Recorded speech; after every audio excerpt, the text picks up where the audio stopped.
যেহেতু শিক্ষকদের ভুল ধরা যাবে, তাহলে শিক্ষকদের সম্মান যেহেতু মা বাবার সমতুল্য, আপনার বাবা বা আপনার মা যে ঘুষ খাচ্ছে, সুদ খাচ্ছে, মানুষের উপর অত্যাচার করছে, আপনি তার সব জানেন, আপনি তার সব সুযোগ সুবিধা ভোগ করছেন, কিন্তু আপনি কি আপনার পরিবারে আপনার বাবা মার বিপক্ষে আওয়াজ তুলেছেন?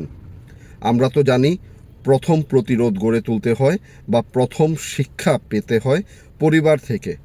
তাহলে পুরো বাংলাদেশে একটা দৃষ্টান্ত আপনারা স্থাপন করেন যে আমার বাবা সরকারি চাকুরে, আমার বাবা ঘুষ খায়, আমার বাবা অনৈতিকভাবে অর্থ উপার্জন করে, আমার বাবা মানুষের উপর জুলুম অত্যাচার করে, আমার বাবা সুদখোর, আমি তার বিরুদ্ধে প্রতিবাদ করলাম, আমি তাকে নিজ হাতে আইনের হাতে তুলে দিলাম।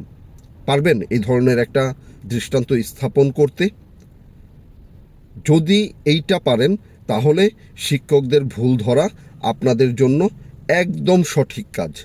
আর যদি নিজের ঘরে প্রতিবাদ না করতে পারেন, নিজে শুধরে না যেতে পারেন, নিজের অন্যায় নিজে স্বীকার করতে না পারেন, তাহলে শিক্ষকদের মতন সম্মানিত ব্যক্তিদের অপমান করার কোনো যোগ্যতা বা সুযোগ আপনার নাই।